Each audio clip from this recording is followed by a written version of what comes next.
এই কি করছিস? নিজের দাদার পকেট থেকে টাকা চুরি করছিস? তোর লজ্জা করে না? এসব কি বলছো বৌদি? আমি কেন চুরি করতে যাব? চুরি করতে গিয়ে হাতে নাতে ধরা পড়ে এখন আবার সাধু সাজা হচ্ছে, তাই না? বৌদি, তুমি আমাকে ভুল বুঝছো। আমি কোনো চুরি করিনি। ধরা পড়ার পরে সব চোরেরাই সাধু সাজে। যা, এই বাড়ি থেকে বের হয়ে যা। এই বাড়িতে চোরের কোনো জায়গা নেই।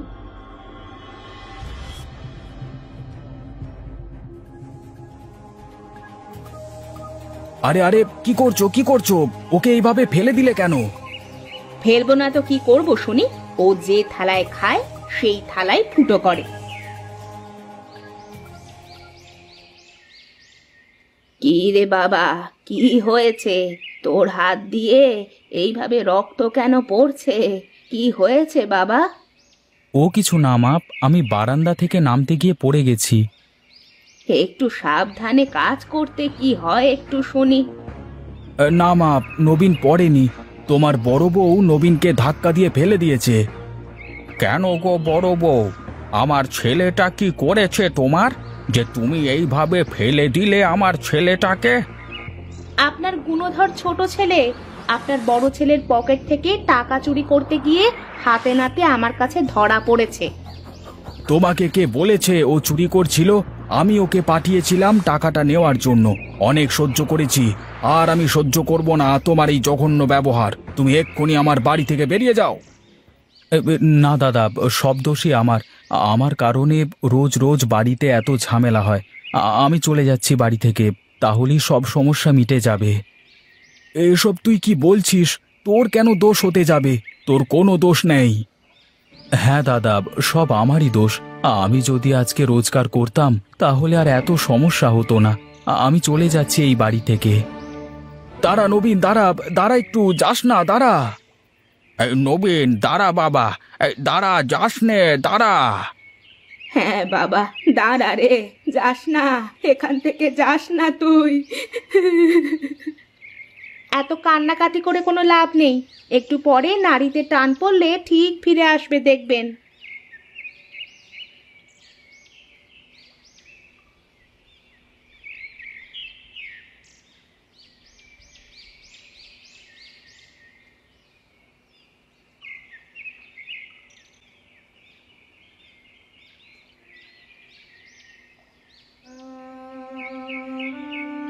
কি রে, কি ব্যাপার? তুই এখানে কি করছিস বাছা? আপনি কে বুড়িমা? এই ঘন জঙ্গলে আপনি কি করছেন? আমি একটু ফল পাকুড় কুড়াতে আসলাম ভাই। তা তুই এখানে বসে কাঁদছিস কেন? আমি বাড়ি থেকে চলে এসেছি। এখন কোথায় যাব, কি করব কিছুই বুঝতে পারছি না, তাই এখানে বসে কাঁদছি। ও, এই ব্যাপার। যা বাবা, বাড়িতে চলে যা। মা বাবার ওপর রাগ করতে নেই এইভাবে। যা বাছা, বাড়ি ফিরে যা। তোর মা বাপ তোর জন্যে অপেক্ষা করছে, দেখ গিয়ে। না গো বুড়িমা, তুমি আমার সমস্যা বুঝতে পারছো না, তাই এমন করে বলছো তুমি। আচ্ছা, বল দেখি, শুনি কি হয়েছে। বেশ, শোনো তবে।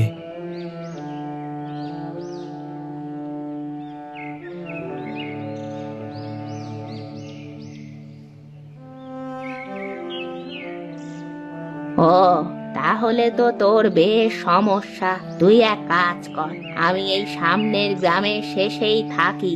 তুই আমার সাথে চল। আজ থেকে তুই আমার নাতি। আচ্ছা ঠিক আছে বুড়িমা, চলো।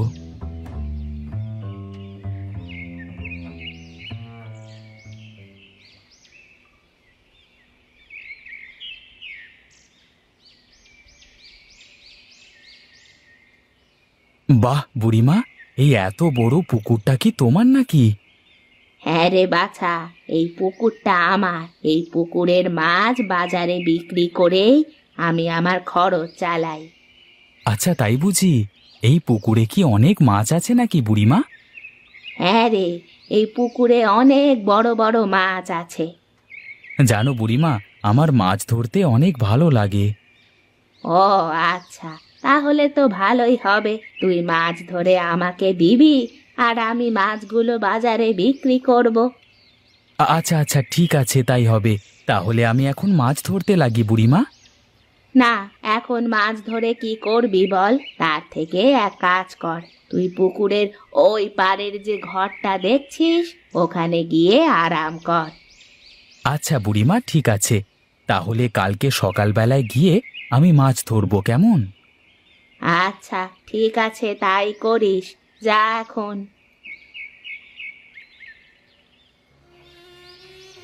আহারে, আমার ছোট ছেলেটা কোথায় আছে, কি করছে কে জানে। এভাবে রাগ করে ছোট ছেলেটা বাড়ি ছেড়ে দিল গো। এটা হওয়ারই ছিল গো, আমি জানতাম একদিন ঠিক এমন হবে। বড় বৌমা যা আচরণ করে আমার ছোট ছেলেটার সাথে, ওই বার কতদিন সইবে এত খারাপ ব্যবহার। হ্যাঁ গো, নিজের বাড়িতেই যদি সম্মান না থাকে তাহলে তো সেখানে আসলেই থাকা যায় না। তাই বলে ছেলেটা এভাবে বাড়ি ছেড়ে চলে যাবে? আমাদের সবাইকে ছেড়ে চলে গেল, আমাদের কথা একবারও ভাবলো না। সব দোষই আমার গো গিন্নি, সব দোষ আমার। আমি যদি আজকে রোজগার করতাম তাহলে এমন দিন দেখতে হতো না। তোমার আবার কিসের দোষ? তুমি তো রোজগার করে এতদিন ছেলে পেলেকে খাইয়েছো। মানুষ কি সারা জীবন রোজগার করে নাকি? তারপরেও যা রোজগার করেছি সব ছেলের হাতে তুলে না দিয়ে নিজের কাছে কিছুটা রেখে দিলে সেটা আজকে আমার কাছে আসতো।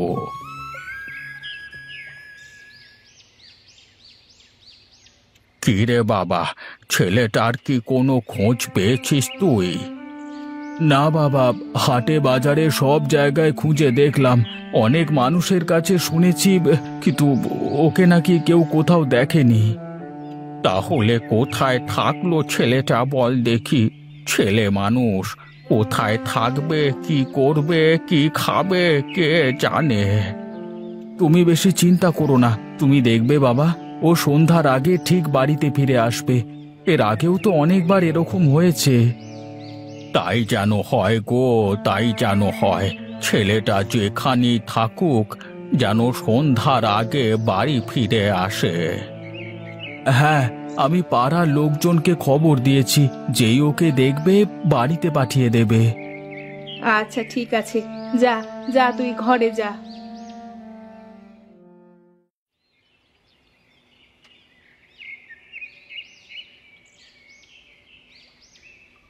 কি রে বাছা, তা কটা মাছ পেয়েছিস সকাল থেকে? আমাকে বল তো দেখি শুনি। দেখো বুড়িমা, অনেকগুলো মাছ পেয়েছি। যাও, তুমি একটা কাজ করো, এই মাছগুলো নিয়ে বাজারে গিয়ে বিক্রি করে এসো। আচ্ছা ঠিক আছে বাছা, ঘরে রান্না করে রেখে এসেছি, তুই গিয়ে খেয়ে নে কেমন? আরে বড় মাছটা রাখ, রাতে রান্না করব। আরে না না, তুমি সবগুলো মাছ নিয়েই বাজারে যাও, আমি আর একটা মাছ ধরে রাখবো রাতে রান্না করবার জন্য। আচ্ছা ঠিক আছে, যা তুই এখন ঘরে যা, মাছ পরে ধরিস।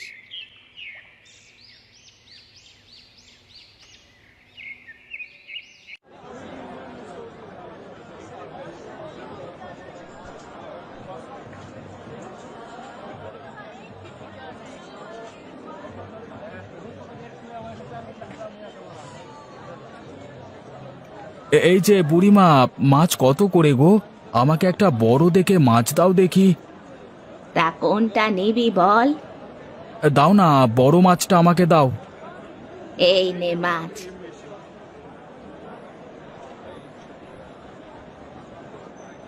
কিরে, তোর ছোট ভাই নবীনের কোনো খবর পেয়েছিস? আরে না না, অনেক জায়গায় তো খুঁজলাম, ওর কোনো খবর পেলাম না। তাহলে তোর তো এবার ভালোই হলো রে, কি বলিস? তোর বাড়িতে তো কোনো অশান্তি নেই এখন আর। হ্যাঁ, তুই এসব কি যে বলিস কানাই, ও আমার একটা মাত্র ছোট ভাই। এ কথা ঠিক যে আমার বউ আমার ছোট ভাইটাকে দেখতে পারে না। এখন বাড়িতে আর অত ঝামেলা হয় না তোর বৌদির সাথে। কিন্তু ছোট ভাইটাকে ছাড়া যে একদম ভালো লাগছে না। ঠিক আছে, খুঁজতে থাক, দেখবি ঠিক ওকে পেয়ে যাবি। আচ্ছা ঠিক আছে, আমি চললাম। মা বাবার আজ কটা দিন ধরে খাওয়া দাওয়া সব বন্ধ করে দিয়েছে। আজকে দেখি গিয়ে তাদের কিছু খাওয়াতে পারি কি না। ও, তার মানে এটাই আমার নবীনের বড় দাদা। না, আমাকে কিছু একটা করে এদের মধ্যে মিল করাতেই হবে। যাই, বাড়ি গিয়ে নবীনের সাথে কথা বলি।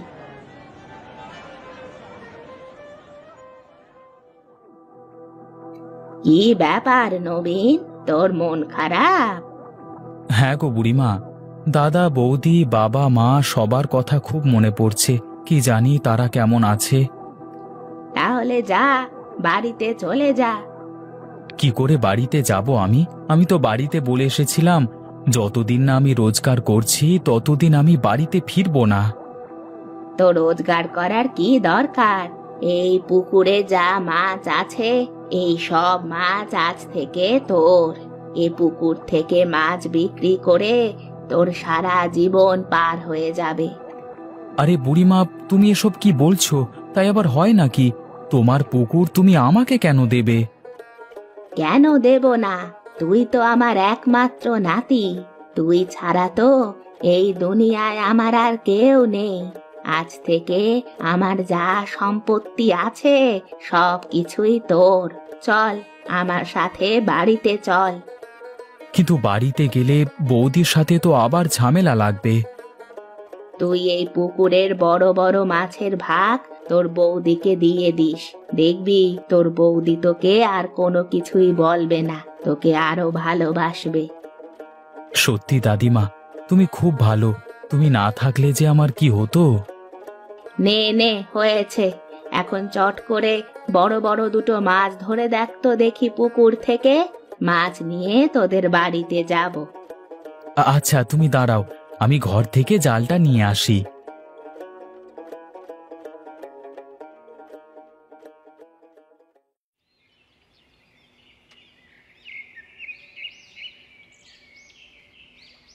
দেখো বুড়িমা, দেখো কত বড় বড় মাছ ধরেছি, দেখো। বেশ করেছিস। এবার এই মাছ দুটো নিয়ে আমার সাথে বাড়িতে চল।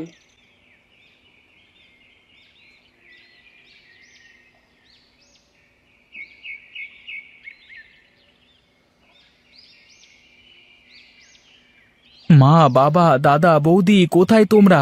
দেখো, আমি এই বাড়িতে এসেছি।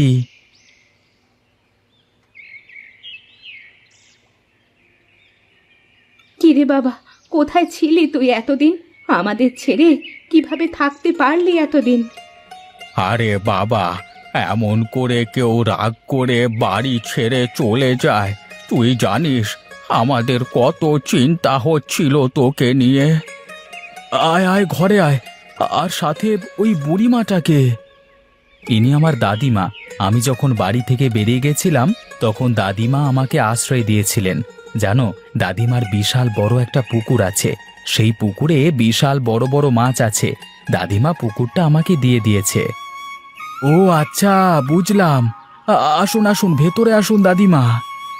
আর বৌদি, ওই পুকুরে যত মাছ আছে এই মাছ বিক্রি করে আমাদের সারা জীবন কেটে যাবে। আজ থেকে দাদার পকেট থেকে আমার আর কোনো টাকা নেওয়া লাগবে না। আর শুধু তাই নয়, আমার দাদিমা আমাকে যে বড় পুকুরটা দিয়েছে ওই পুকুরের বড় বড় মাছের অর্ধেক ভাগ তোমার। আমাকে আর লজ্জা দিস না। আমার অনেক বড় ভুল হয়ে গেছে। আমি আগে এরকমটা কখনোই করব না। আর আমার কোনো বড় মাছের ভাগ চাই না। আমাকে তুই মাফ করে দিস। তুমি কি বলছো? তুমি আমার বড় বৌদি, আমার মায়ের মতো। তুমি কেন আমার কাছে ক্ষমা চাইছো? সত্যি তুই অনেক ভালো রে নবী। তোকে এতদিন আমি চিনতেই পারিনি। আজ থেকে আমরা সবাই মিলেমিশে থাকবো। কোনো ঝামেলা হবে না আর আমাদের মাঝে।